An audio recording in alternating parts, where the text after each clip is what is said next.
Hello, good morning and welcome to a new blog. আজকে নিয়ে এসেছি ছানার কোফতার রেসিপি।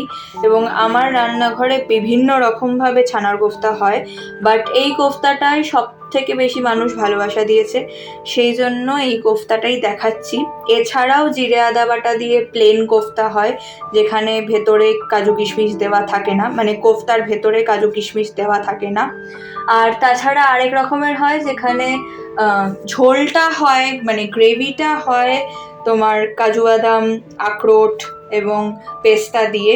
পেস্তা আর কাজু বাদামের কম্বিনেশনটা সত্যি খুব ভালো লাগে। যারা খাওনি তারা একবার অর্ডার করে খেয়ে দেখতে পারো। সেখানে এভাবে কাজু বাদাম এবং কিশমিশ দেওয়া হয় পুর হিসেবে, সেটাও চলে। এবং যেখানে পুর ছাড়া ছানার কোফতাগুলো বানানো হয় আর তার সাথে কাজু বাদাম বাটা দিয়ে ঝোলটা করা হয়, মানে গ্রেভিটা করা হয়, সেটাও চলে। তো অনেক রকমভাবে রান্না করা হয়, বাট যেটা মানুষের সব থেকে বেশি ভালোবাসা পেয়েছে সেই রেসিপিটাই আজকে দিচ্ছি। প্রথমে ছানা বানিয়ে নিয়েছি, খুব ভালো করে জল ঝরিয়ে নিয়েছি, নিয়ে ছানাটাকে খুবই ভালো করে মেরেছি, মানে একদম চটকে চটকে চটকে চটকে পুরো ছানাটাকে এত মসৃণভাবে মারতে হবে যেন একটুও গ্র্যানিউলস না থাকে, একদম প্লেন হয়ে যাবে সেরকম, মানে ততক্ষণ পুরো হাত ব্যথা হয়ে যাবে ততক্ষণ পর্যন্ত ছানাটাকে মারতে হবে। তো সেটাই একটুখানি লেবোরিয়াস জব। তারপরের কাজটা খুব ঝামেলার কিছু নয়, যদিও একটু টাইম টেকিং অন্য রান্নার থেকে, কিন্তু টেস্টটা আহা দুর্দান্ত হয়। তো সেই জন্য ছানাটাকে ভালো করে মেরে নিও। আর আমি ছানার মধ্যে দিয়েছি নুন, মিষ্টি এবং লাল লঙ্কা গুঁড়ো, মানে ঝাল লাল লঙ্কা গুঁড়ো। এখানে একটা কথা না বললেই নয়, ছানাতে কিন্তু ভীষণভাবে নুন এবং ঝাল ওঠে, মানে বেড়ে যায়, যেরকম চিংড়ি মাছে বেড়ে যায়, থোড়ে বেড়ে যায়, ঠিক সেরকমভাবেই ছানাতেও কিন্তু ভীষণ রকমভাবে বেড়ে যায়।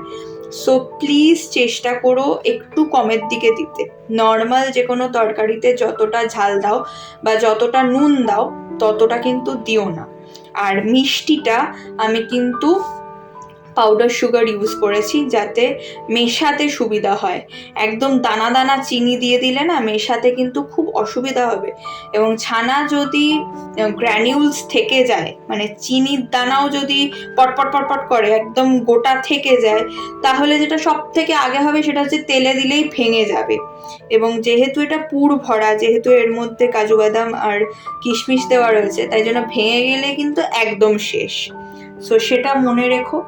আর তার সাথে আমি সাদা তেল দিয়েছি এবং 2টো তেজপাতা দিয়েছি, শুকনো লঙ্কা আর ব্যবহার করিনি, আর দিয়েছি আদা বাটা। এখন দেখে নাও যে কিরকম পেস্টটা হয়। এর মধ্যে রয়েছে কাজু বাদাম, একটা কাঁচা লঙ্কা এবং তার সাথে রয়েছে পেস্তা। তো পেস্টটা কতটা থিক সেটা দেখে নাও। ও হ্যাঁ, পোস্তও দিয়েছি, সরি, তোমাদেরকে বলতে ভুলে গেছি, সরি, পোস্তও দিয়েছি। পেস্টটা যে কতখানি থিক আমি এইটাই কিন্তু ব্যবহার করি নিজের যখন অর্ডার থাকে তখনও। এটা কিন্তু একটা অর্ডারেরই প্রিপারেশন চলছে। সো একদমই এরকম ভেবো না যে যখন অর্ডার থাকে তখন আমি জিনিসটা সে ফর এক্সাম্পল 4 মগজ দিয়ে চালিয়ে দিই, না, একদমই নয়। কোনো কিচ্ছু দেওয়া হয় না, একদম পিওর ইনগ্রিডিয়েন্টস দেওয়া হয়। তার সাথে দিয়েছি হলুদ আর নুন, মিষ্টি অফকোর্স। এবং ছানার কোফতা যেহেতু একটু মিষ্টি মিষ্টি হবে, তাই জন্য নুনটা কম আর চিনিটা একটু বেশির দিকেই দিলাম। 2 টেবিল স্পুন মতন চিনি আমি ব্যবহার করি।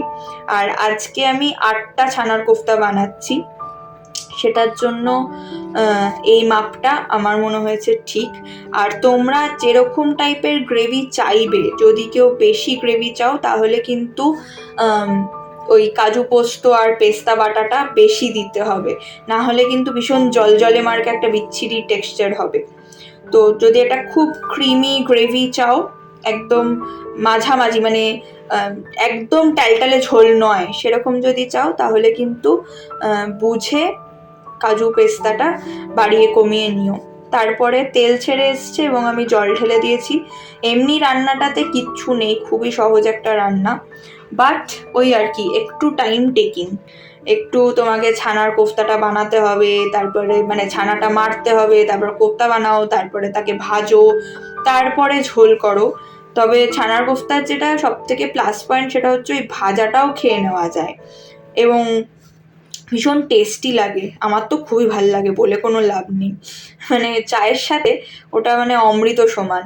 যাই হোক, ঝোল ফুটে গেছে, এবার আমি দিয়ে দিচ্ছি কোফতাগুলো এবং খুব কম ফোটাবো, না হলে কিন্তু ফেটে যাবে।